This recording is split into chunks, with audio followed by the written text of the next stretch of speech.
Potiguarcast. É o podcast do Potiguar Notícias. Informação e entrevista de segunda a sexta no rádio, YouTube e plataformas digitais. Acesse potiguarnoticias.com.br.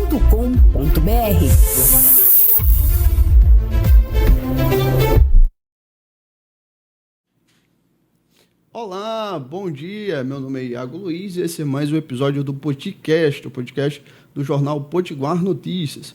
Você nos acompanha aqui pelo YouTube, mas também pode nos acompanhar a partir do Spotify e, claro, a partir das nossas rádios parceiras. O podcast do Potiguar Notícias é jornalismo, é informação de qualidade com entrevistas e assuntos atuais. Estamos no ar de segunda a sexta-feira, com transmissão ao vivo pelo YouTube e também nas emissoras de rádios parceiras. Cena TV, Web TV de Macaíba. 105 FM de Ceará-Mirim. FM Liberdade de Felipe Guerra. Macaíba FM de Macaíba. FM Flores de Jaçanã. FM Executivo de Nísia Floresta. FM São Gonçalo de São Gonçalo do Amarante. Zona Norte FM da Zona Norte de Natal. Liberdade FM de Cerro Corá. Asas da Esperança de Mossoró. Santa Cruz FM de Santa Cruz. Rádio Seridó FM de Carnaúba dos Dantas. Pontal FM de Bahia Formosa. Princesa FM de São Bento do Trairi. Curimataú FM de Nova Cruz. Voz Serriense FM de Serrinha dos Pintos. Emissora Cidade FM de Apodi. Rádio Goianinha Web. Rádio Educativa Goianinha. TV Rádio Goianinha Web. Rádio Extremoz FM. Rádio Saudade Web de Ceará-Mirim. Rádio Serrano FM de Lagoa Nova. Nova Litorânea. Operando sua programação 24 horas por dia, via internet para todo o Brasil e para o mundo. Uma emissora com credibilidade e a marca Gerson Almeida, Nova Litorânea.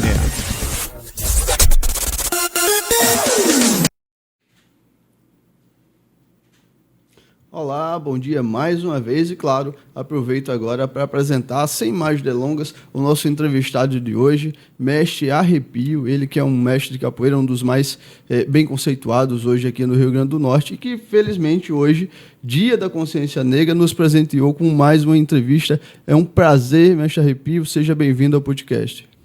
Ok, é um prazer meu estar aqui num espaço como esse, né, que divulga a cultura, né, a nossa arte aqui em todo o estado, no Rio Grande do Norte, e está participando, né, no dia de hoje, representando a capoeira do nosso estado.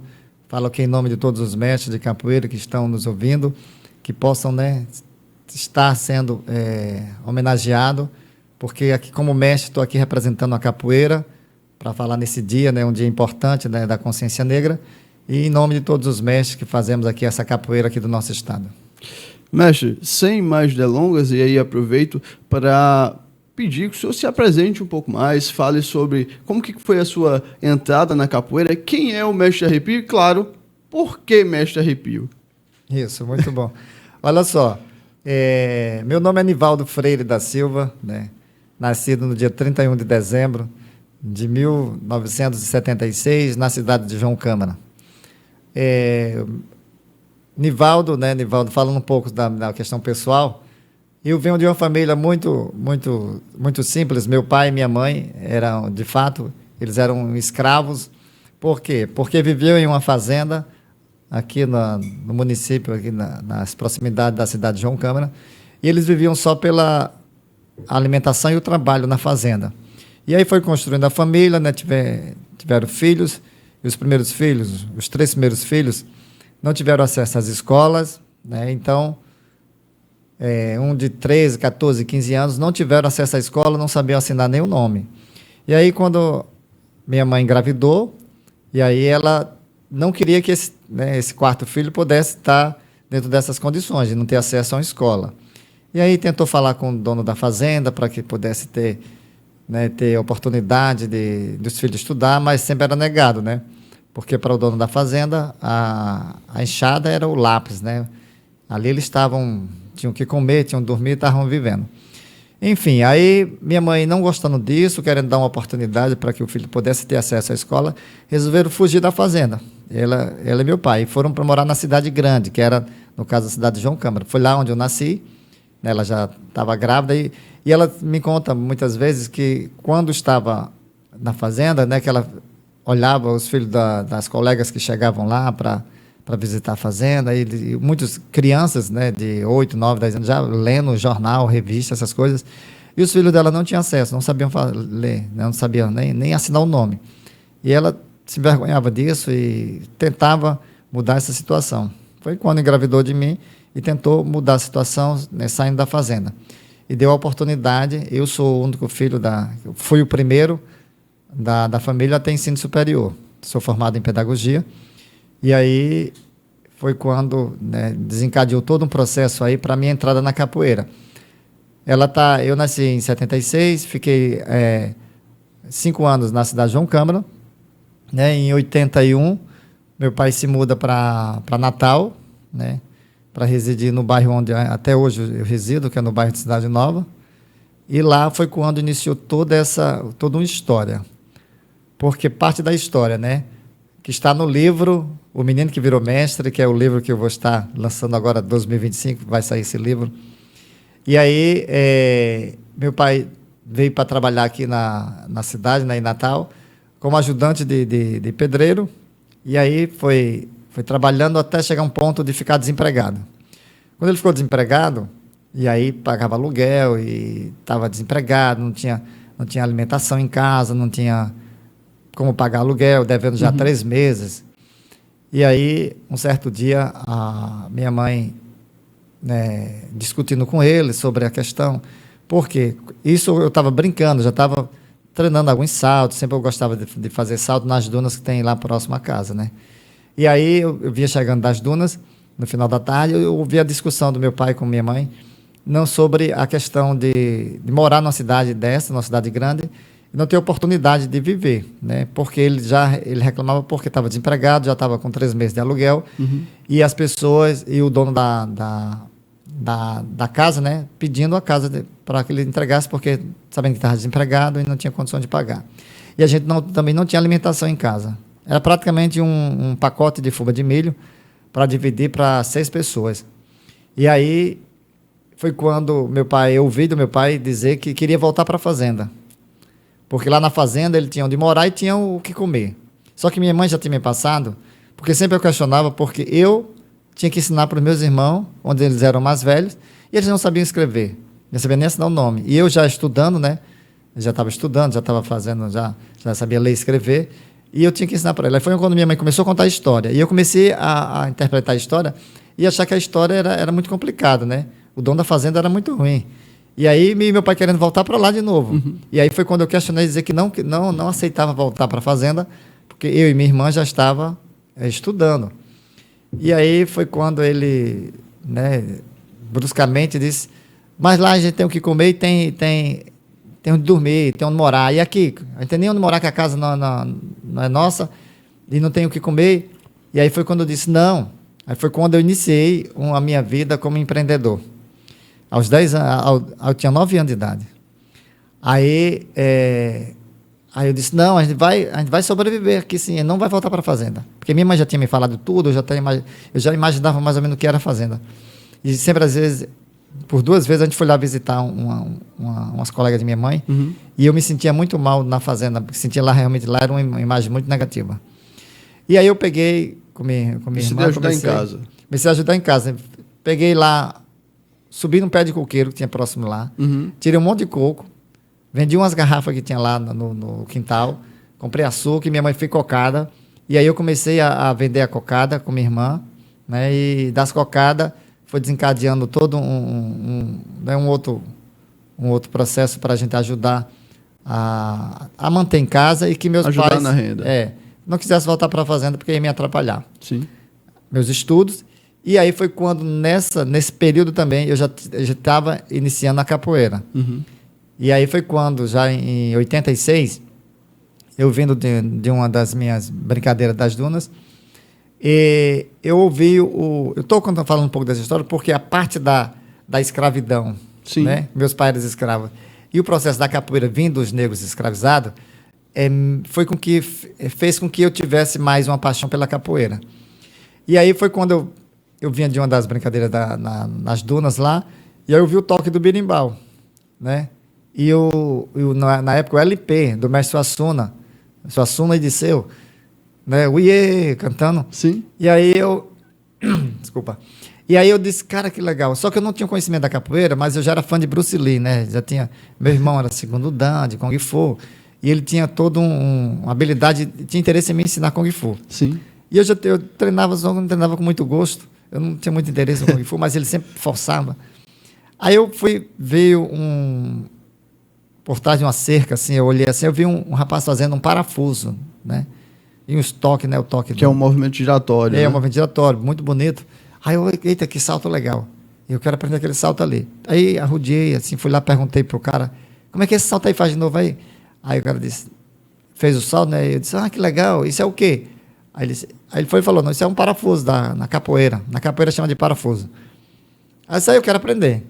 Eu já sei fazer alguns saltos. Eu fui mostrar alguns saltos que eu sabia fazer. Uhum. Aí lá, legal. Ele foi e disse, para você aprender, você tem que entrar na capoeira.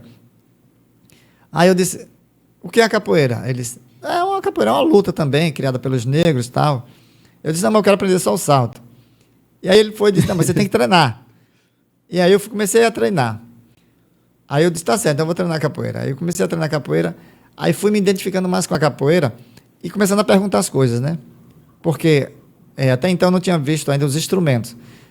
No primeiro dia eu fui, era um LP tocando numa radiolazinha mesmo, uma radiola. Sim. Aí, no final de semana, já teve uma roda de capoeira. Aí veio um monte de gente lá para o espaço lá, né? E berimbau, pandeiro, atabaque tocando. E aí a música, ela foi me contagiando, né? Tá, eu comecei a entender. Aí eu comecei a perceber que as outras artes marciais não tinham instrumento, e a capoeira tinha instrumento. E aí começou a minha dúvida sobre a capoeira. Eu comecei a pesquisar e perguntar mais. Eu perguntava muito. Por que tem que ter instrumento? Por que tem que ter o berimbau? Esse instrumento aí. É o berimbau. E o berimbau, de onde é o berimbau? E por que tem que ser assim e tal? E aí eu fui treinando no grupo. Isso era o pessoal do grupo de capoeira Zumbi. E aí comecei em 86 no grupo Zumbi. E né, ele não era um professor, era Edmilson, era um aluno, né, terceira corda. E depois aí eu fui para a graduação, para mim, eu já tinha treinado há alguns meses, já estava com uma habilidade boa. Aí ele disse, você pode se batizar, você vai pegar a primeira corda. Aí eu fui para a primeira corda, para um batizado, onde tinha vários mestres de capoeira. E aí onde eu me encantei realmente com a capoeira foi no meu batizado. Porque o batizado, não só na questão religiosa, mas também na própria capoeira, é onde você renasce de novo, né? Tipo assim, e foi no batizado, foi quando eu vi aqueles mestres, todos os mestres lá no ginásio, sendo apresentado e tal. E aí foi quando eu disse para mim mesmo, né? Eu disse, eu quero ser um mestre. Aí eu vou ser um mestre de capoeira. Mestre, como que funciona essa questão do batizado? Só para quem está de casa poder entender um pouco mais. É uma troca de corda? Como é que funciona essa questão? É o batizado, muitas vezes as pessoas confundem com a questão religiosa. Mas a capoeira não tem questão religiosa. A capoeira não tem religião. O batizado é quando você sai de uma linha de iniciante, né? Você está praticando capoeira. Sim. Até então você é um iniciante, você está iniciando na capoeira. Aproximadamente, a partir dos 6 meses de prática, você pode ser submetido a um exame de graduação para ver se você tem habilidade técnica de entrar numa roda de capoeira, de fazer alguns movimentos, de saber construir o jogo e ter alguns conhecimentos sobre a questão da capoeira. Aí você ganha, você vai para o batizado. Que o batizado é a primeira graduação que você pega, que aí varia de cores, né? Normalmente é a cor verde, mas tem alguns grupos que variam as cores. Aí você pega a primeira cor, a corda verde. Aí você sai da linha de iniciante, agora você está batizado, você é um capoeirista. E dentro de uma organização, que aí eu venho colocando isso também no livro, no livro que ele é muito pedagógico, é onde você é um aluno graduado. Por quê? Porque você já tem uma graduação. Qual é a sua graduação? Primeira. Entendeu? Porque normalmente é uma questão também de uma certa relacionada a umas questões culturais dos grupos de capoeira, costumam dizer que o aluno graduado é aquele aluno que tem uma graduação bem alta, né? E dentro de uma linha de organização pedagógica da capoeira, da qual eu enxergo, é que a partir do momento quando você pega a primeira graduação, você é um aluno graduado. Só que você está na primeira graduação. E aí, essa é uma questão muito que as pessoas, às vezes, confundem. Não, eu sou graduado. Né? Aí confunde que a graduada, alguns grupos de capoeira colocam que o graduado é uma pessoa que tem uma 5ª corda. Certo. E não, a graduação é quando você pega a primeira graduação, que você sai da linha de iniciante para ser um iniciado na capoeira. Isso é interessante porque, por exemplo, se você for para algumas outras artes marciais, né, acho que judô, karatê também, você já começa com uma determinada faixa, né, uma faixa inicial. Na capoeira não, você começa zerado mesmo, para conseguir a primeira corda ainda. Isso, mas já está mudando agora. Recentemente agora tem alguns grupos que aí coloca a cor cinza, a corda cinza, que é para... Isso é muito didático também, porque dá um incentivo ao iniciado, entendeu? Porque principalmente a criança está iniciando na capoeira, vê todo mundo com corda, e ela está sem corda.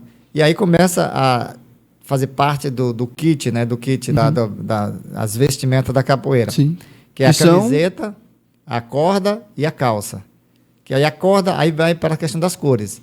A cor cinza, ela simboliza que você é um iniciante. Você não é graduado ainda.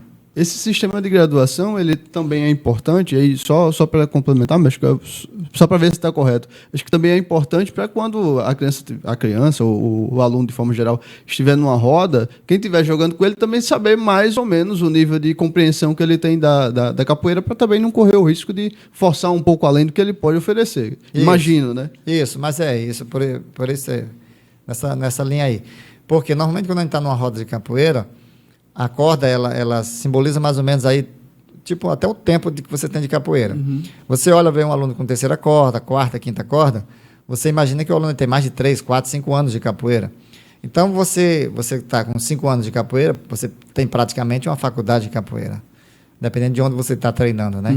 E aí você imagina que aí o capoeirista ele tem os fundamentos básicos da capoeira, para saber estar na roda de capoeira.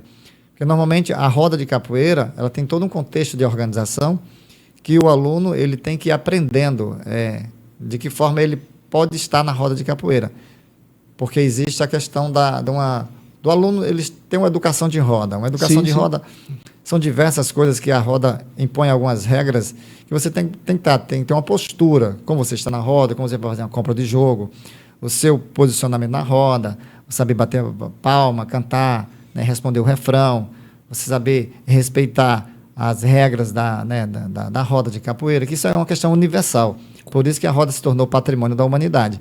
Então, são esses valores importantes que a gente tenta preservar e vai repassando. Então, normalmente, não se exige tais conhecimentos desses para aluno que você vê ali, o aluno não tem nem graduação. Então, ele pode infringir algumas regras ali e tal, e a gente vai tentando corrigir. Mas o aluno que já está com a corda de 5ª corda, né? A gente tem praticamente mais de 5 anos de capoeira, então ele tem que estar dentro de uma linha bem mais técnica. Principalmente quando a gente vai desenvolver o jogo com alguém, né? Você está numa roda, de repente você está convidado, você está em um evento, e você está jogando com alguém que é uma corda mais alta, né? Uma corda 3ª, 4ª, 5ª corda. Então ali pode ter um diálogo mais técnico, né? Porque você sabe que você está jogando com alguém que tem conhecimentos. Porque é um jogo, imagina que seja uma combinação de golpes, meio que negociado ali, digamos assim. Isso, Porque o jogo da capoeira, ele é um diálogo corporal. Aí nesse diálogo, da mesma forma que nós estamos dialogando aqui. Então nós estamos dialogando num nível técnico de você fazer perguntas. Você está fazendo pergunta técnica para o mestre Arrepio, que ele vai me responder tecnicamente. Então a gente está num diálogo técnico, entendeu? E aí num diálogo coerente à questão. Estamos falando sobre a consciência negra, o tema, enfim, sobre cultura, né? E aí, da mesma forma, dentro do jogo da capoeira.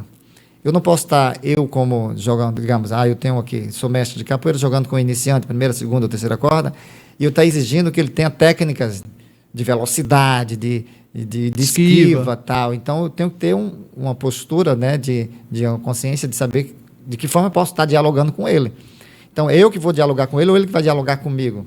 Normalmente, dentro de uma certa hierarquia que tem, é que o respeito tem. Se eu estou jogando com você, então quem está conduzindo o jogo, né? Normalmente é o mais graduado, é o mais antigo, ele vai conduzindo o jogo e você vai acompanhando. E aí você vai entendendo as perguntas e a resposta. Eu não posso passar vou citar um dos movimentos, uma meia-lua com uma certa velocidade em cima de você.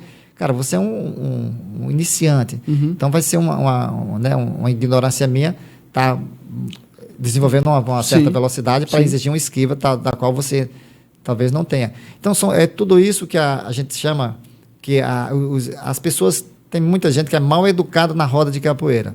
Mal educado no sentido assim, eles não compreendem a capoeira dentro de uma linguagem mesmo humana, de saber dizer, entender o passo a passo da capoeira.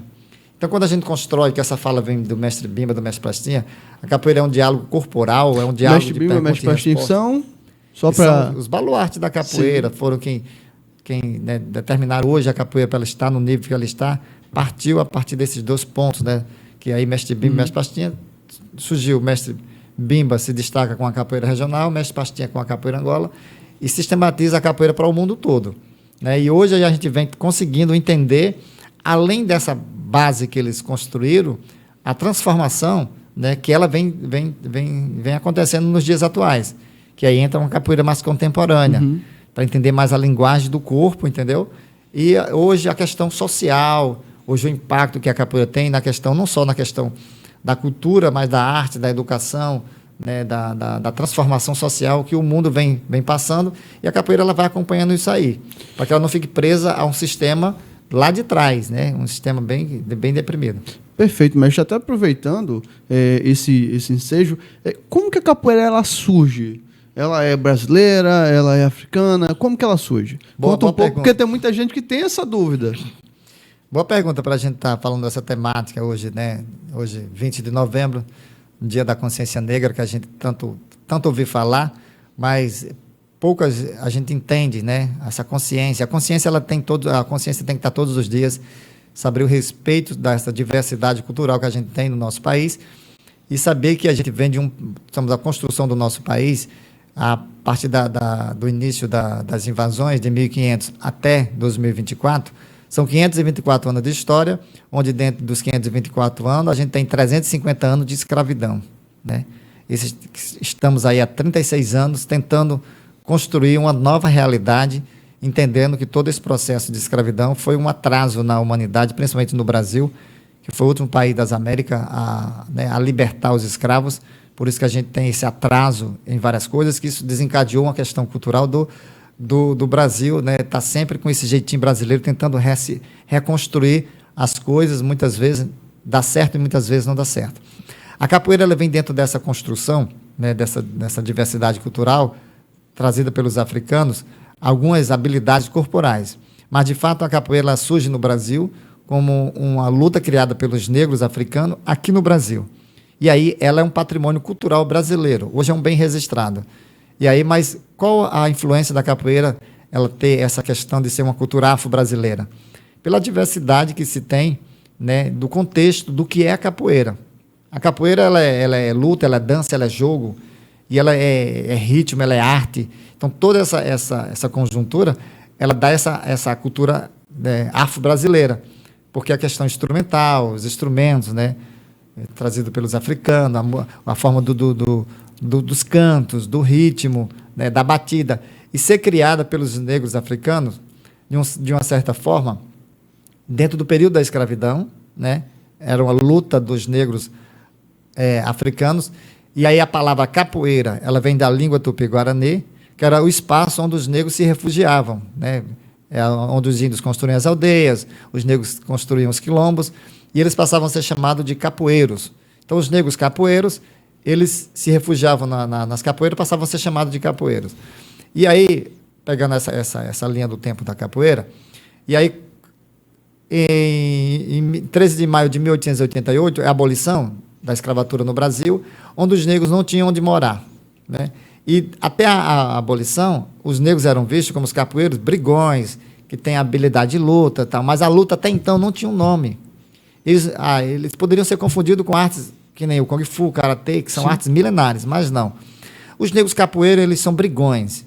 Eles são os vadios, né, que chamavam os vadios da capoeira. Sim. Da capoeira, não da luta do capoeira, que é isso que é importante, os nossos ouvintes aí tá ouvindo aí. Sim. Os vadios da capoeira, muito citados nos livros de história, né, bem antes da abolição, que não é da capoeira, da luta da capoeira, das capoeiras, dos espaços onde eles moravam. Ele é conhecido como os capoeiros, os vadios das capoeiras. Em outras linguagens, para dizer, os malandros lá das comunidades das capoeiras. Capoeira que nada mais é do que um mato, na verdade. Isso, né? é o mato baixo, mato ralo. Capoeira, capu mato, ierá ralo. Então, até nos dias de hoje, as pessoas conhecem ainda muito. As galinhas são criadas nas galinhas de capoeira. São as galinhas que são criadas no terreiro, né? Sim. E aí, terreiro, capoeira. Muitos senhores já do sertão chamam arear. Arear quer dizer cortar. Entendeu? Então, que é um mato baixo. Enfim, aí, vamos lá. Então, dentro da linha do tempo, a capoeira, após a abolição, os negros foram morar aonde? Não tinham onde morar. Não teve uma reforma agrária, não teve. Os negros, a abolição foi mais para tirar os negros das fazendas, jogaram os negros soltos. E eles foram se refugiar nas capoeiras. A época tinha, inclusive, embargos, né? Tinham outros problemas. Não foi uma, digamos assim, não foi uma bondade feita pela Princesa Isabel, né? Não foi. Foi mais uma estratégia política, né? Pegando esse ponto aí que você colocou, dentro de uma estratégia, dentro de uma visão, né, dessa área comercial, a Inglaterra já estava produzindo algumas máquinas e o Brasil não estava correspondendo à altura, fazer a compra e tal, porque a mão de obra estava sendo feita pelos negros escravizados. E aí foi um jeito, politicamente, deles encontrar, dizer, tira os negros das fazendas que os fazendeiros são obrigados a comprar as máquinas. E aí foi feito isso.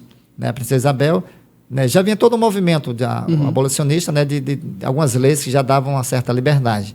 Lei do ventre livre, por exemplo. Sexagenário, né? A Lei Eusébio de Queiroz. Mas aí a Lei Áurea deu a liberdade a todos, por uma questão política e impulsionada pelo movimento abolicionista que já vinha sendo construído. E aí os negros saem da escravidão, né, mas vão viver em outra escravidão. Aí passam a morar nas capoeiras e querem sobreviver e vão se aproximando dos grandes centros, que nem Rio de Janeiro, Salvador, Recife, com habilidades que eles já tinham, né, habilidade de luta e tal. E aí quando eles iam nas principais cidades, aí o Brasil se torna república, né, em 1889, e aí em 1890 tinha o primeiro presidente da república, que era Marechal Deodoro da Fonseca, e começa a fazer algumas proibições sobre a questão dos negros. E aí uma delas, citar aqui algumas aqui, os negros não podem andar em malta, em grupo. Por quê? Porque a estatística era que era 10 soldados para prender um negro. Se os negros andam em malta aí, em grupo, tem que ter muitos soldados para prender esse arruma de negro aí. Eles começam a rodar a perna para lá, rodar a perna para cá, dar abraçada, cabeçada, eles são muito violentos. E até então não tinha ainda o nome dessa luta da qual os negros desenvolviam, né, para se livrar. E aí foi quando o governo também disse, vamos proibir essa luta desses negros. Mas qual era a luta? Não tinha um nome. A luta, que naquele momento também poderia ser confundido com karatê, com kung fu, mas o Brasil não tinha o domínio de proibir essa prática dessa luta. E aí foi quando aquelas capoeiragens que eles fazem, aquelas lutas, aquelas coisas, a gente tem que proibir, que você estão fazendo uma desordem. Estigmatizado, né? Isso. Aí foi que aconteceu. Eles tiveram que colocar alguns termos usados, que nem da mesma forma que quando o outro é chamado de ladrão. Por quê? Porque rouba. Assassino. Porque mata, né?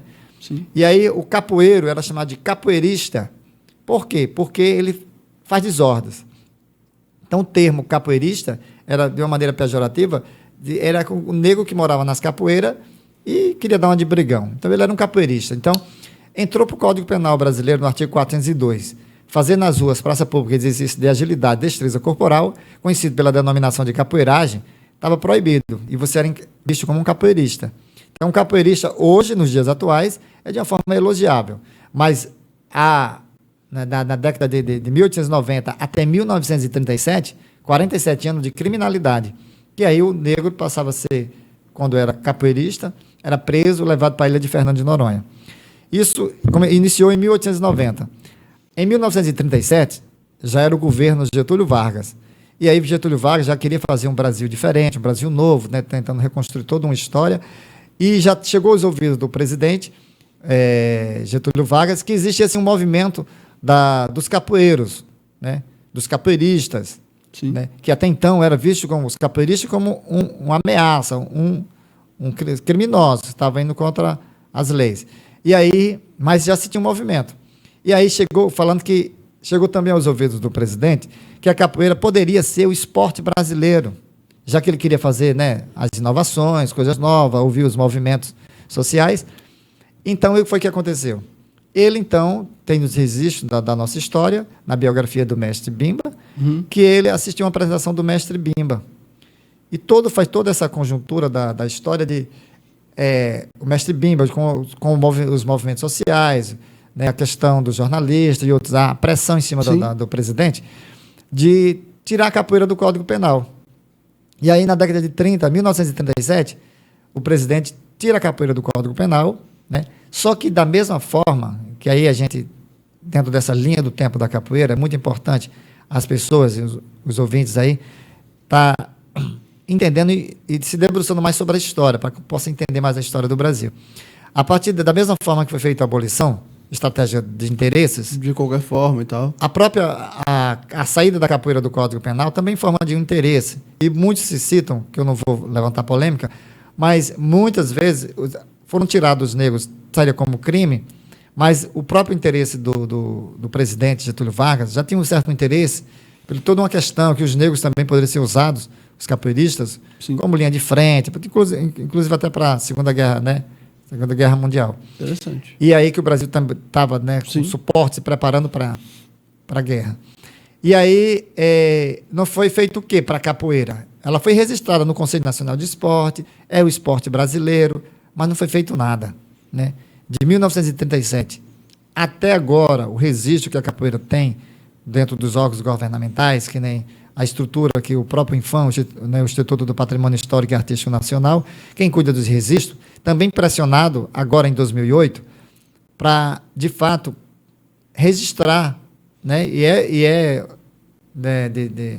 de domínio do INFAM, o registro dos patrimônios, não só do patrimônio material, mas também do patrimônio imaterial.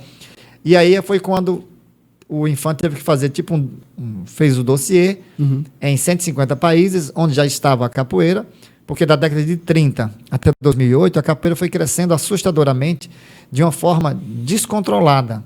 Por quê? Porque não teve uma organização controlada. Mas tem muitos mestres que proíbe, que defende a não aceitação dos órgãos controladores, né? Assim como o CREF, que nem alguns conselhos. Né? Mas, de uma certa forma, dá-se a entender que o controle de organização ele é fundamental para que o segmento possa, né, tá crescendo de maneira qualitativa. Evoluir, claro. Aí, o que foi que aconteceu? A capoeira não teve esses meios de organização, de investimento, de políticas públicas, desde lá de trás até os dias de hoje. Sim. E aí, quem tomou de conta da capoeira? Os grupos de capoeira.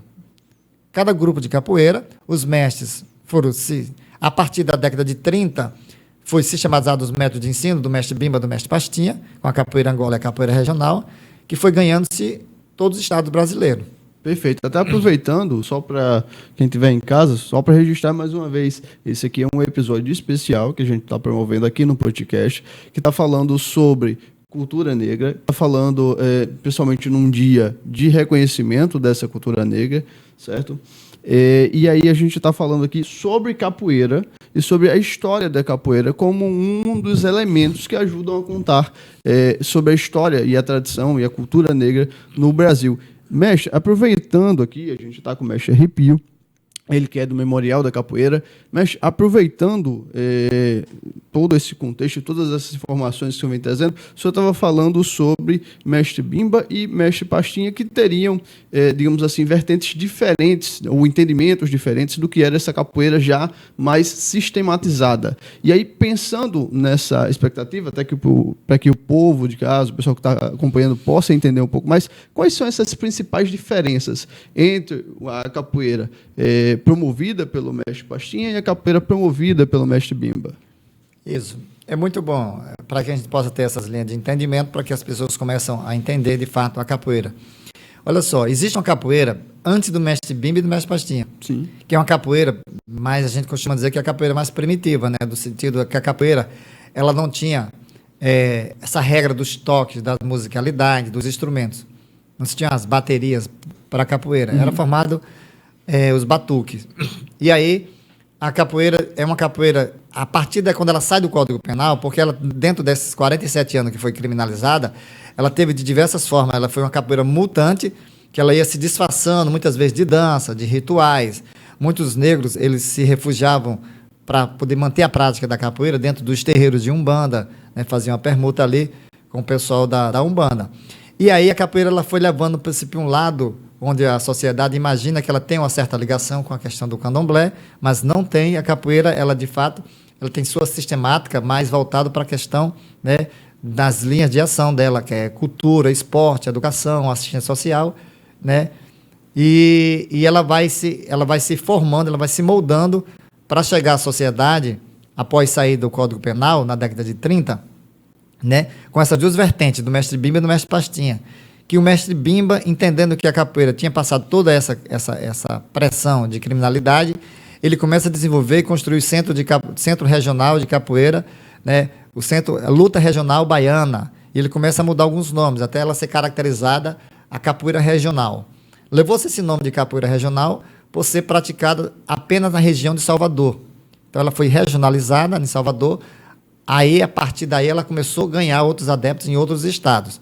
E foi se construindo essa ideia de uma capoeira regional, regionalizada em Salvador, no mestre Bimba, e a Paí ganhou o Brasil e o mundo. Da mesma forma foi o mestre Pastinha. Na mesma década também, após a capoeira sair também do Código Penal, ele foi mantendo uma certa tradição, dando-se origem à capoeira de Angola, mas não porque Angola, por questão do país de Angola, mas sim Angola em homenagem a um angolano que tinha lhe ensinado capoeira, né, aos seus quando criança. E aí, angolano esse que tinha aprendido aqui no Brasil, tinha desenvolvido aqui no Brasil. Isso. Certo. E aí ele já, né, o africano também já tinha aprendido aqui. Só para deixar. O africano também já tinha aprendido aqui no Brasil, dentro da capoeira primitiva. E aí, o que foi que aconteceu? O mestre Bimba e o mestre Pastinha sistematizaram o método de ensino e a capoeira passou a ser praticada de maneira mais sistemática, né, com as escolas de capoeira, né, a formação. Então, a partir daí, desencadeia todo um processo de organização de grupos, né? E aí vem formando os mestres, formando seus grupos da capoeira regional, né? E os mestres formando seus grupos da capoeira de Angola. E aí começa a diversidade de vários grupos, e cada grupo construir sua metodologia de ensino e seus regimentos internos. Que aí entra o processo de graduação. A partir da década de 60, 70, começa a se construir o processo de graduação para a formação dos mestres de capoeira. E aí, primeira, segunda, terceira, quarta, tem grupo que tem 15 graduações, tem grupo que tem 12, tem grupo que tem quase 20 graduações. Que aí, o que é um dos pontos que eu faço uma certa crítica, é justamente por a capoeira não ter uma estrutura de controle, aí ela ficou muito solta. Aí qualquer pessoa pode dizer que é mestre de capoeira, mas quem é que vai tirar a sua graduação? Quem é que vai lhe dar sua diplomação de mestre de capoeira? E aí ficou na responsabilidade dos grupos de capoeira. Você quer treinar capoeira e ser um mestre de capoeira, você tem que entrar num grupo tradicional. Aí o grupo tradicional, ele tem seu regimento interno, que ele vai lhe graduando, né, de acordo com a sistemática do qual o mestre que fundou esse grupo, sim, ele construiu. E aí existe os regimentos internos. Que aí existe uma certa falha na estrutura, né, a nível nacional e internacional da capoeira, por não ter esse controle de a capoeira em si. A capoeira é uma só. Toda ginga, ela é ginga trançada, né? Tem toda essa parte cadenciada da flexibilidade, do jogo, do diálogo corporal, tanto na Angola como na regional, mas quais são os critérios que levam ao grupo de capoeira a formação de um professor de capoeira, né? Então, até então é desconhecido ainda, alguns grupos de capoeira, ter isso de uma forma didática, que seja uma coisa unificada para todos, assim como tem as demais artes marciais, o Kung Fu, o Karatê, que tem suas federações, né, tem suas associações que são federadas a nível estadual, nacional e assim sucessivamente. Então, a capoeira, ela é dentro dessa conjuntura cultural, ela é uma forte ferramenta de educação, onde trabalha algumas linhas de educação, que nem eu posso estar citando aqui. A capoeira, ela é um patrimônio cultural, ela trabalha dentro dessa linha da cultura, né, preservação da cultura, né, de um povo que nem os escravos, né, viveram dentro de um regime de opressão, sim, que desenvolveram habilidade de luta, que mais na frente essa luta passou a ser chamada de capoeira. Então, ela é uma cultura. A capoeira também é um esporte. Hoje ela é também trabalhado dentro de uma didática competitiva, que é trabalhar também inserido dentro das escolas, que inclusive no Rio Grande do Norte a gente tem os Jogos Escolares, do qual eu fui também atleta ouro, fui campeão durante vários anos dentro quando eu estava com a idade de participar, e tem uma história dentro da questão a capoeira como esporte. E a capoeira, ela é uma ferramenta de educação porque ela tem todo um trabalho disciplinar, então ela educa. Então, ela também é uma ferramenta de educação, ela também trabalha nessa linha de educação. E ela também desenvolve a capoeira na linha social. Ela, dentro de todas as comunidades, ela desencadeia todo um trabalho social, chega a espaços que o Estado não chega, né? Ela chega a dialogar dentro das favelas, dentro das comunidades carentes, né? Fazendo desde da transformação, né, de um jovem, né, de uma criança, dando toda uma orientação sobre a questão disciplinar, né, a questão onde a gente interage também com as famílias. Todos os grupos de capoeira, muitos professores não trabalham só com os alunos, mas também trabalham com as famílias. Sim. Então a capoeira faz esse trabalho social. E a capoeira também é uma questão de saúde. Outra linha também, são esses 5 pontos aí. Ela é uma atividade física. A capoeira é bom para o condicionamento físico, para a questão, né, movimento do corpo todo, né? Isso, faz todo esse trabalho da cadeia, né, física do corpo por completo. Então a capoeira ela tem várias esse desenvolvimento. Isso numa capoeira hoje atualizada, né, onde a gente está vendo hoje a capoeira é diferente de uma capoeira lá de trás. Que aí o que eu trago para cá, para essa capoeira da atualidade, é que a forma que os capoeiristas podem estar entendendo a real situação da capoeira hoje e aonde a capoeira pode estar chegando. E aí a busca pelos conhecimentos, entendeu? As didáticas, né? Desde do processo de formação, para ser um professor de capoeira, você tem que ter vários conhecimentos, não apenas da parte técnica da capoeira, instrumental, mas a didática da história da capoeira e os valores que a capoeira pode estar, né, que tem que estar sendo preservado. Sim. E a questão da qualificação para a sua capacidade técnica de ensinar. Quando você vai ensinar, você tem que estar com habilidade do ensino. Sim. E essa habilidade vai lhe proporcionar algumas coisas que você tem que ter por obrigação. Né? Se você é um professor, seja de qualquer área de ensino, sim, e a capoeira ela cai dentro dessa área de ensino, se você é um professor de capoeira, você tem que saber elaborar o projeto, você tem que saber fazer um plano de aula, você tem que saber o que é o relatório. Então, essa busca, né, por essa parte mais pedagógica, muitas vezes os professores não têm isso dentro do próprio grupo de capoeira tradicional. Aí, o que ele tem que fazer? Buscar novos conhecimentos, porque a capoeira, justamente, essa miscelânea de conhecimentos atraído para o fundamento, né, do desenvolvimento da capoeira para os dias atuais. Então, é toda essa estrutura que se forma um professor de capoeira. Existe todo um processo de adaptação para que esses professores eles não sejam só alguém capaz de ensinar a capoeira em si, ou seja, ensinar o que ele entende da arte, da luta, mas também para que ele possa fazer todos esses movimentos, inclusive ter esse braço social que eu acho que é extremamente relevante. E até aproveitando, eu queria só trazer um ponto aqui, mestre, que é essa questão da oralidade, né? A capoeira ela tem a música como um dos grandes instrumentos. Isso. E ele também, nesse sentido, me parece, funciona também como um instrumento pedagógico, né? De forma que ele consegue passar essa cultura, essa oralidade, muitas vezes até de uma forma mais didática, digamos assim.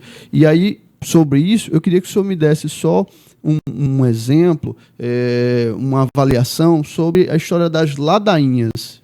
Isso, é porque muitas vezes assim, a música na capoeira, ela vem adentrar na capoeira do processo da criminalidade, quando estava como crime, né? Então, foi toda a construtura da capoeira, né?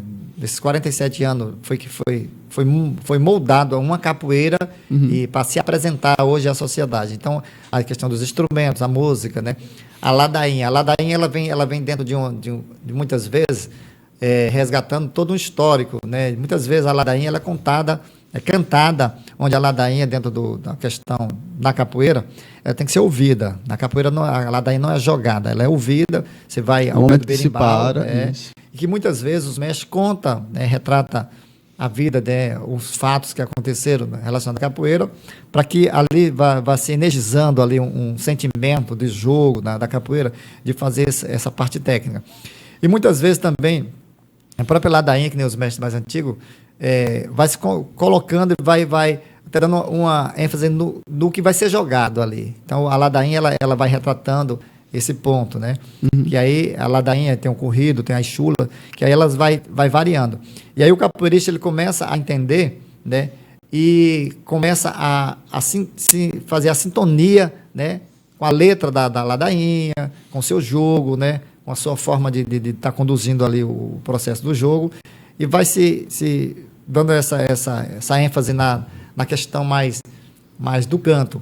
E pegando um ponto desse aí, para a gente aproveitar aqui, como a gente está com a audiência muito, muito grande aí do programa aqui, olha só. E uma das coisas que leva as ladainhas, as músicas da capoeira, é para você fazer um diferencial. Porque os cantos, né, assim que nem a religião de matriz africana, muitos, eles são levados pelos cantos também. E aí muita gente confunde os cantos da ladainha, né, com os cantos dos louvores também da questão da religião de matriz africana. A questão da religião, ela é uma questão muito individual de cada indivíduo. Cada um tem sua religião, né? Então, por isso que a capoeira a gente classifica que a capoeira não tem a religião. A religião é do praticante. Seja lá qual for, você pode ser da religião de Umbanda, né? Você pode ser evangélico, você pode ser católico. Então você tem... É uma questão pessoal. Né? A questão que envolve os cantos da capoeira não estão relacionados às questões religiosas. Porque muita gente confunde. Falta de um certo conhecimento, algumas pessoas são de religiões, principalmente a gente recebe muitas críticas de alunos questionando, e os pastores questionando, porque os alunos não podem ser da igreja também e praticar capoeira, porque a capoeira tem uma ligação com uma certa religião de matriz africana. Independente que ela tivesse ou não, e aí não seria um ponto de impedir que a criança, o jovem ou o adulto, ele pudesse frequentar a igreja, né? Quando o pastor imagina que a gente vai estar influenciando os praticantes a adentrar dentro de uma religião, de uma outra religião. Onde a capoeira ela não é religião. Né? Por muitos anos, a capoeira realmente foi disfarçada, ela não teve essa organização, e nem teve, após ela sair da abolição, que é esse ponto que a gente pegou recentemente na fala aí, por ela não ter uma aplicação de uma didática, algo sistematizado, de políticas públicas, voltado, explicando de fato o que é a capoeira, é que muita gente confunde a capoeira. A capoeira deve ter alguma coisa de religião, que é onde eu lhe parabenizo, né? A gente está no podcast hoje aqui, está dentro dessa semana, o 20 de novembro, da Consciência Negra, passar essa consciência para as pessoas entender e buscar mais sobre a capoeira, que é isso que os mestres vem tentando construir ao longo desses 136 anos após a abolição, essa história, né, que a capoeira vem a contribuir dentro de um processo construtivo para a nossa história desse nosso Brasil, e que ela tem suas particularidades, entendeu? Que vem sendo mostrado não só no Brasil, mas no mundo todo, de valores importantes para o convívio da humanidade. Tem muita gente que não respeita alguns pontos, né, relacionados à capoeira por não conhecer. É onde foi a questão da criação do Memorial da Capoeira, espaço esse, único e exclusivo em toda a América Latina, onde a gente tem 226 obras de arte que desencadeia todo um processo de discussão para que as pessoas possam entender, né, de fato, desde a origem da capoeira até os dias atuais. Perfeito. Eu vou aproveitar aqui, mestre, só lembrando mais uma vez, este é um episódio especial alusivo ao Dia Nacional de Zumbi e da Consciência Negra, que é celebrado hoje, dia 20 de novembro. Vale lembrar, pela primeira vez neste ano, e pela primeira vez na história, por óbvio, esse é um dia comemorado como feriado nacional efetivamente, na letra fria da lei, como o pessoal costuma dizer. Até então, não era nem sequer uma data que a gente chama de facultativa, né? Até então, nem isso. Então, só para deixar claro, esse é um episódio especial e alusivo, e até por isso a gente está indo um pouco mais em relação ao nosso tempo. E até aproveitando, mestre, eu vou agora, nesse momento, dividir aqui. Então, quem estava acompanhando a gente aqui na rádio pode continuar acompanhando também a partir das nossas plataformas. Então, a gente vai ter todo o conteúdo, a gente vai falar um pouco mais sobre o Memorial da Capoeira, sobre a capoeira no Rio Grande do Norte, e aí a gente vai trazer um pouco mais de informação e mais conteúdo com o Mestre Arrepio, que está excelente, uma entrevista super bacana. Então, quem quiser acompanhar, pode também acompanhar a partir do nosso YouTube e, claro, também a partir do nosso Spotify, onde vai estar a entrevista na íntegra. Aproveito, mestre, só aproveitando esse momento no qual a gente ainda tem a audiência das rádios, para que o senhor possa deixar uma mensagem de aonde que o pessoal pode encontrar mais informações sobre o Memorial da Capoeira e quem pode visitar o Memorial da Capoeira. Depois a gente continua o nosso bate-papo. Isso, ok. Olha só, o Memorial da Capoeira, ele fica na Avenida Solange Nunes do Nascimento, número 1000, no bairro de Cidade Nova, na Zona Oeste de Natal, aqui capital do Rio Grande do Norte. E também pode seguir nas redes sociais, né? @Memorial da Capoeira, ou também você pode ligar pelo WhatsApp, ou pelo 849-8741-1877. A gente recebe a visita de escolas públicas, privadas, as universidades, para fazer estudo, né? E ter mais conhecimento sobre essa história da capoeira, né? Desde a origem da capoeira, que a gente começa fazendo a narrativa do Brasil antes de Cabral, né, com obras lá que mostram o Brasil antes de Cabral, até essa passagem, né, de todo o Brasil Colônia, Brasil Império, Brasil República, até chegar no Brasil dos dias atuais, para que a gente possa entender, de fato, como surgiu a capoeira aqui no Brasil e se tornou patrimônio cultural brasileiro e também se tornou patrimônio da humanidade. Tem toda uma história que é importante as pessoas que têm essa oportunidade de visitar o Memorial da Capoeira, conhecer e refletir mais sobre essa temática. Perfeito. Eu agradeço a todo mundo que acompanhou o programa até aqui na rádio e, claro, convido a todos que possam e que desejem saber um pouco mais sobre a capoeira, saber um pouco mais sobre a história do mestre Arrepio, claro, sobre o Memorial da Capoeira, único na América Latina, que acompanhe o nosso conteúdo a partir também das nossas redes, né? No caso, o YouTube e, claro, também no Spotify. Aproveito agora para continuar. Foi um prazer ter vocês até aqui, claro, mais conteúdo a partir do nosso Spotify. Mestre, voltando para a nossa entrevista, agora que a gente já fez essa partilha de rede, digamos assim, eu queria saber um pouco mais, mestre, sobre a história da capoeira aqui no Rio Grande do Norte. Como que ela chega aqui e quem são, digamos, esses precursores dessa arte histórica e tão enraizada, tão caracterizada como a arte brasileira? Isso, muito bom.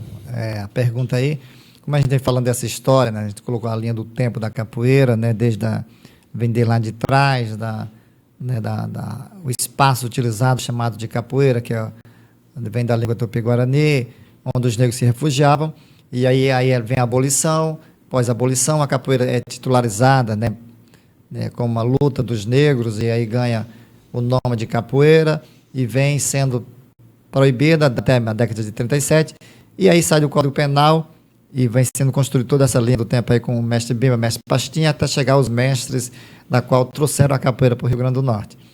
Então, hoje, dentro do destaque que a gente coloca, eu como coordenador pedagógico do mapeamento das atividades de capoeira aqui no Rio Grande do Norte, em parceria com o governo do estado do Rio Grande do Norte, pela Fundação Zé Augusto, e o INFAM, o Instituto do Patrimônio Histórico, a gente tem registro, né, que a capoeira, a partir da década de 70, né, ela começa a ser sistematizada aqui no estado, na linha da Angola, pelo mestre Marcos, e na linha regional, pelo mestre Índio, que então faleceu, né, mas o mestre Marcos ainda está em vida, onde a gente estamos fazendo a galeria de mestres de capoeira no Memorial, com essa homenagem a esses dois mestres, que a partir deles sistematizaram os métodos de ensino e abriram os espaços, né, construíram seus espaços de capoeira de forma sistemática.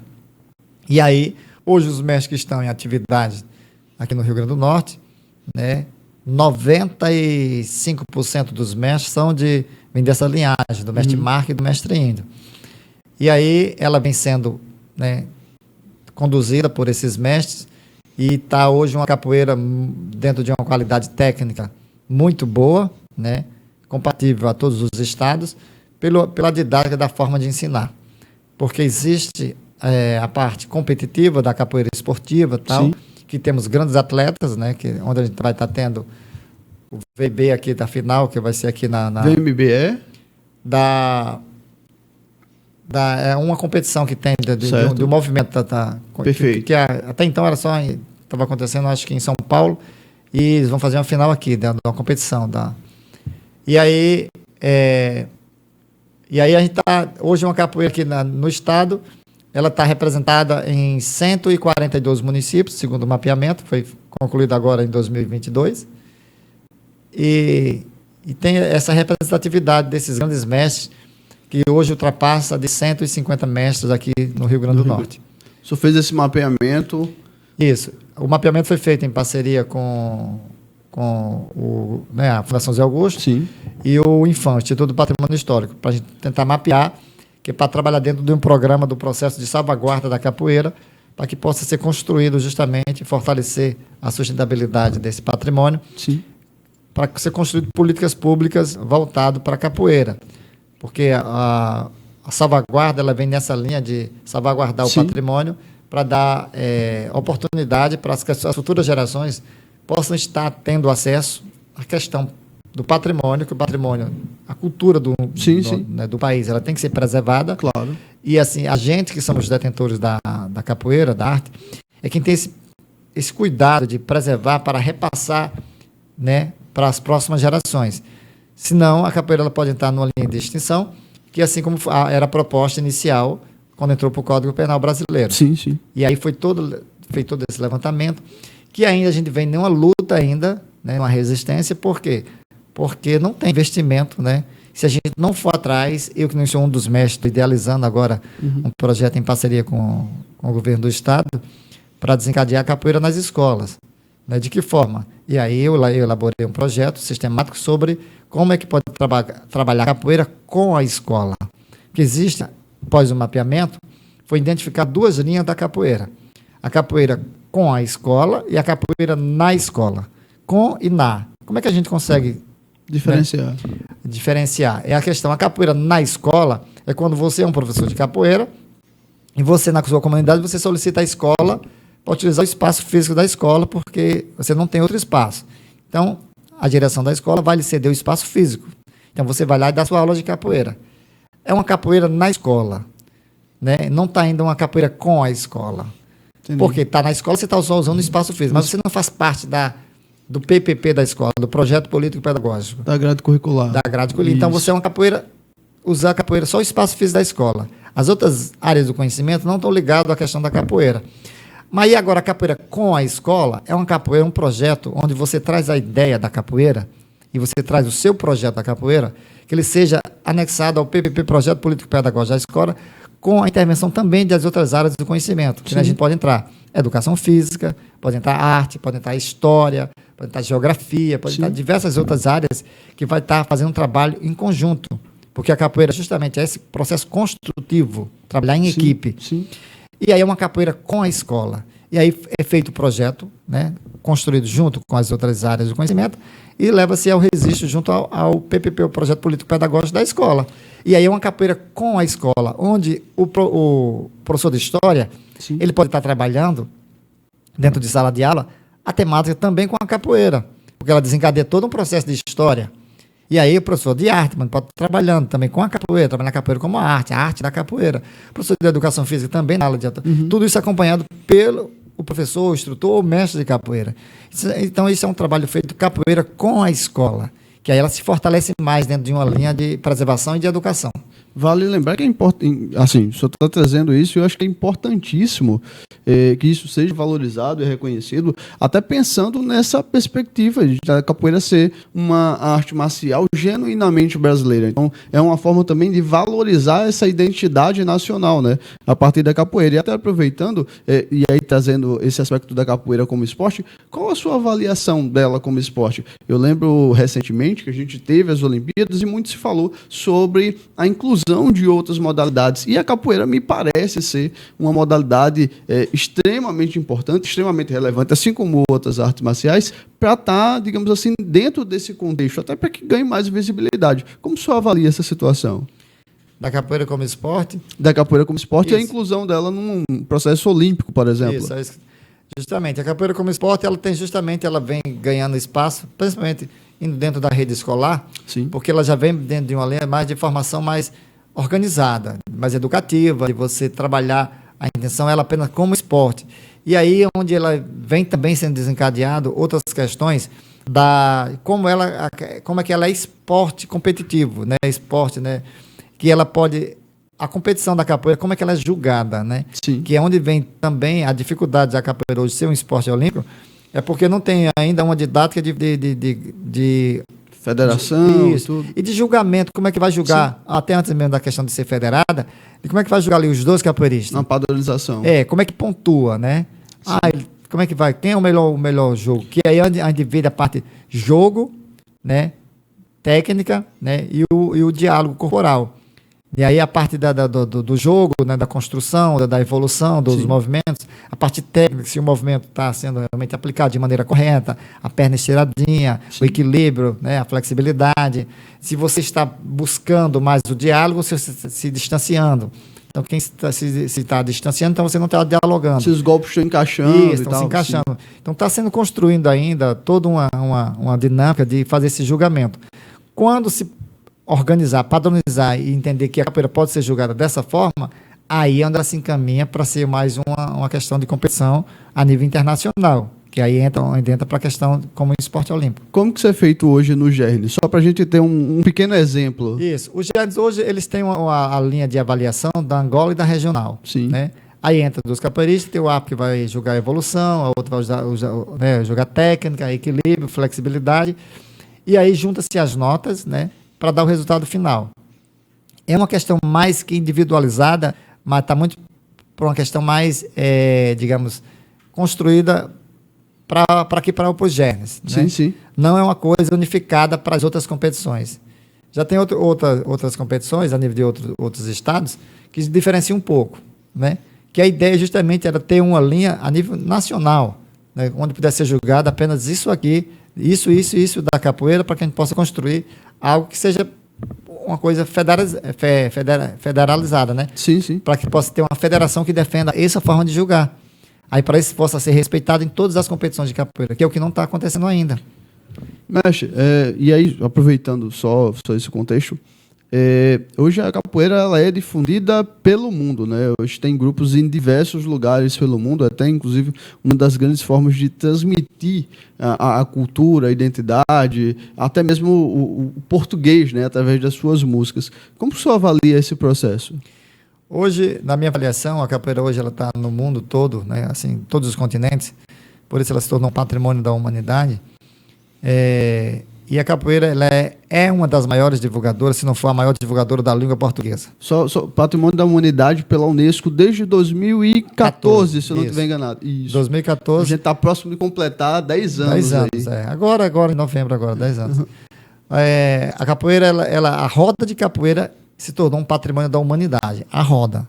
Por quê? Porque a roda é feita da mesma forma que é feita no Brasil, é feita em qualquer parte do mundo, do mesmo jeito, com a mesma sistemática. A bateria, berimbau, pandeiro, atabaque, e palma, canto, círculo, e o jogo ali, o pé do berimbau, a entrada, a saída, essa dinâmica é feita de uma forma universal. Quantas pessoas no mínimo? No mínimo, eu, na parte pedagógica de organização da roda, né, caracteriza que 2 pessoas não fazem uma roda de capoeira, nem 3 pessoas fazem uma roda. 4 também não, fica um quadrado ainda. A partir da quinta pessoa, a partir de 5 pessoas, dá para se construir uma roda de capoeira. Por quê? Vamos para a organização. Um pode tocar o pandeiro, o outro toca o berimbau e um atabaque. Sobra 2, faz um jogo da capoeira. E ali começa a se construir uma roda. Por quê? Porque começa a se atrair, digamos, um certo público, e o público começa a formar ali a roda de capoeira. A compor a roda de capoeira. Mestre, como, assim, e aí trazendo só para o contexto regional, para a gente poder concluir, eu queria deixar esse tema por último, porque eu acho que é um dos mais importantes, inclusive. Então, também trazer nossa atenção aqui para o podcast, aqui no YouTube, claro, também no Spotify. Mestre, como que surgiu a ideia do Memorial da Capoeira? Opa, muito bom. Vamos lá agora. Descascar esse moído todo. A ideia do Memorial da Capoeira foi justamente quando ela se torna patrimônio cultural do povo brasileiro. A capoeira, em 2008, ela se torna um patrimônio, né? E eu já vinha pesquisando sobre a história da capoeira, já vinha, né, me organizando para me tornar mestre de capoeira. E eu sempre defendi que a palavra mestre, né, e a palavra mestre, ela é sinônimo de conhecimento, e que esses conhecimentos possam ser reproduzidos para outras pessoas. E aí você vai estar exercendo um processo de mestria. E já tendo um entendimento do qual eu já vinha pesquisando sobre a capoeira, entendendo que as leis, tanto a Lei Áurea, como a lei que tirou a capoeira do Código Penal, e outras leis que foram feitas para para a questão, tentando, né, de uma certa forma, dar publicidade, que queriam ajudar, né, os negros, né, a cultura negra, mas nada foi feito. Que até então também o reconhecimento da capoeira como patrimônio não foi feito nada. E eu já tinha essa mais experiência. simbólico, né? Aí foi quando eu disse, cara, eles não vão fazer, mas eu vou fazer. E aí em 2008, rapaz, em 2008, iniciei um projeto de construir um espaço que pudesse contar história. Agora, qual seria esse espaço? E aí eu dava aula na comunidade, né, bem de frente lá onde é o Memorial da Capoeira. E aí, um certo dia, estava lá eu dando aula nas dunas, e eu, naturalmente, falei para um grupo de crianças e jovens que a gente estava tendo aula, que a gente poderia ter um espaço melhor, que justamente eu estava falando com a temática, falando que a capoeira é um patrimônio, que a capoeira é uma cultura brasileira. Isso aqui em Nova Esperança, é isso? Cidade Nova. Cidade Nova, desculpa. Cidade Nova, Zona Oeste de Natal. Perfeito. E aí, aí teve um molequezinho, até que ele fez uma certa crítica, mas foi onde ele desencadeou ali uma vontade imensa de que eu trabalhasse em prol daquilo ali. Sim. Eu falando que poderia ter um espaço, né, que contasse essa história, que a capoeira é um patrimônio, que a capoeira faz parte da nossa cultura, e que as escolas pudessem estar presentes, que pudesse ser... Porque hoje o Memorial da Capoeira, ele é um espaço, de uma certa forma, uma extensão das escolas públicas e privadas a ter acesso a um conhecimento didático sobre a origem da capoeira. Sim. E aí o moleque, ele vai olha para mim e diz, o senhor não tem nem condições de ter uma bicicleta com freio? Porque a minha bicicleta não tinha freio. Ele sempre pedia para brincar e eu não deixava, pedia para andar e eu não deixava porque não tinha freio. Aí ele disse assim uma verdade na minha cara, assim, que eu fiquei desnorteado, assim, eu disse, cara... Eu disse, não, olha, mas tem que ter, rapaz, de repente pode, vai que alguém pode estar fazendo isso aí, vai que um dia a gente vamos ter esse espaço aqui. E aí eu fiquei todo sem sabe quando a coisa você fica sem chão? Impactado com a situação, eu disse, vamos lá. Aí eu dispensei a turma e saí assim, caminhando para um lado onde é o Memorial da Capoeira hoje. Sim. Era uma rua abandonada, cheia de lixo. E aí eu coloquei a bicicleta assim, sem freio, encostada. Aí eu olhei assim a dimensão, fiz uma panorâmica. E aí eu olhei assim e disse, cara, seria ideal se construir o Memorial da Capoeira aqui.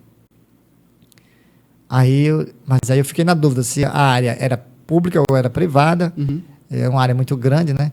Aí eu disse, mas seria perfeito aqui. Perfeito, por quê? Para minha história, né? Eu me criei aqui, né? Desde criança. Me tornei um jovem, adulto, pai de família. Construí uma família aqui nessa comunidade, e eu construí um espaço como esse aqui nessa comunidade. Tida como periférica, né? A comunidade periférica, seria um sonho para mim, assim. Até então, nunca... Aí eu comecei umas pesquisas a ver se já tinha espaços como esse no Brasil, não tinha. E aí eu disse, quando eu passei a vista, assim, aí tinha um muro de uma empresa, uhum, que é colado lá com o memorial, e o nome Jesus na parede, um nome enorme, um nome quase 10 metros de comprimento, assim. Um sinal. Eu disse, pronto, vai dar certo. Eu disse, pronto, vai dar certo. Jesus é o meu parceiro. E aí, cara, foi uma peregrinação aí que deu certo. Tá aí o Memorial da Capoeira. E assim, e aí Deus me ajudou muito, muita estratégia que eu fui montando, elaborei um projeto e tentei e fiz algo também impressionante, que foi unir os poderes, né? Sim. Aqui na capital do Rio Grande do Norte, unir o poder público, a iniciativa privada e a sociedade civil organizada. É uma missão árdua. Isso, porque qual era a ideia? O governo não queria investir, não tinha investimento, eles não tinham, não foi planejado isso para... Uhum. Né? Então eu disse, eu vou construir, elaborei o projeto. A união dos poderes. Aí o poder público entra representado pela prefeitura, vai fazer a doação do terreno, que é o principal que a gente precisa. Que antes era uma rua abandonada. Certo. Não tinha serventia para a comunidade. Certo. Aí a iniciativa privada são os comerciantes locais. Isso eu elaborando o projeto. Certo. Os comerciantes locais. Eu faço mapeamento dos comerciantes, cada um vai fazer doação de cimento, tijolo, areia, material de construção. E quem vai fazer a mão de obra? A sociedade civil organizada, que no caso a associação que eu tinha fundado, vai fazer a mão de obra, que é a comunidade, em parceria com os alunos e familiares. E o projeto ficou organizado, bonito. E aí eu fui buscar a iniciativa, o poder público, né? A prefeitura, Natal, fazer a doação do terreno. Foi uma briga, maior discussão. mas consegui levar à Câmara dos Vereadores e consegui aprovar o projeto de lei liberando a rua, né, para poder projeto de escritura pública, tudo bonitinho. E conseguiu mobilizar as outras forças para os comerciantes locais, fazer doação de material de construção, explicando a temática, era um trabalho, não sei o quê. Consegui muitas doações, que hoje está a estrutura aí do Memorial da Capoeira. E a gente tem imagens, inclusive, do Memorial da Capoeira. Se aí, por gentileza, o pessoal pode assistir aí. E aí, o Memorial da Capoeira, aí e os artistas fizeram o de arte, onde eu fiz a exposição, a primeira exposição, e com essa exposição eu fui premiado, ganhei alguns prêmios, ganhei prêmios em dinheiro, que fiz investimento no Memorial da Capoeira, onde construí um hostel. Tem algumas imagens aí do espaço. Hoje a gente tem um patrimônio, hoje avaliado em mais de 12 milhões de reais, né? Uma coisa que começou de uma rua abandonada. Ô, mestre, essa última imagem, se Rafael puder colocar de volta, só para a gente ver. Essa imagem aí é uma imagem curiosa. O senhor já me falou sobre esse berimbau. Ele é um monumento que foi construído na frente do memorial? Olha só, na ideia. Olha só, o memorial, o berimbau aí, que hoje era o maior berimbau do mundo. A ideia não era nem bater o recorde para o Guinness. Era a ideia que eu já tinha, muito apaixonado pela capoeira. Eu disse, cara, fazer esse prédio aí na frente aí, colocar alguma coisa, uma placa, alguma coisa símbolo, assim. Né? Colocar um símbolo que simboliza quando as pessoas passem aí, imagine que isso aí é algo de capoeira. E aí, qual é o símbolo da capoeira? O berimbau. Aí você fazer um berimbau grande. Era um berimbau grande. Tão grande. Eu nem imaginava que ia ficar tão grande. Só que eu fui pela proporção da cabaça. Sim. A ideia que eu tinha, eu disse, fazer a cabaça, aí eu peguei uma bitoneira de ferro, uma bitoneira. Eu disse, a proporção em média de 15% a 10% da proporção da cabaça para a verga do berimbau. Sim. Aí quando eu medi a bitoneira, aí eu disse, vixe, aqui vai dar. Aí eu fui fazendo a extensão do berimbau, aí eu disse, vixe, ultrapassou 12 metros já. Como que a gente explica o que seria a cabaça? A cabaça é a bitoneira, Não, mas a cabaça em si, normalmente. A cabaça é a caixa de ressonância, né? Onde sai o som do berimbau, onde dá ela é construída a partir de uma fruta, isso? Da cabaça, é uma planta ramificada. Isso. Que é utilizada muito aqui no Exato. No Nordeste. Só para explicar para quem está de casa conseguir entender. A verga do berimbau, que é a madeira, muito utilizada aqui, é mais fácil de utilizar, é o pereiro, que é uma verga que dá uma certa pressão a puxar o arame, que é o aço, para dar. Aí faz a envergadura e auxilia com a cabaça junto com o barbante, com o sisal, para poder fazer essa conexão, né, do barbante com o arame e a verga, feito o arco. Você usa baqueta e normalmente uma pedra ou uma... Cachixi. Mas tem um outro nome que é um dobrão, né? Dobrão, que é a pedra. Na pedra é o dobrão e a baqueta. E aí se dá o toque, né?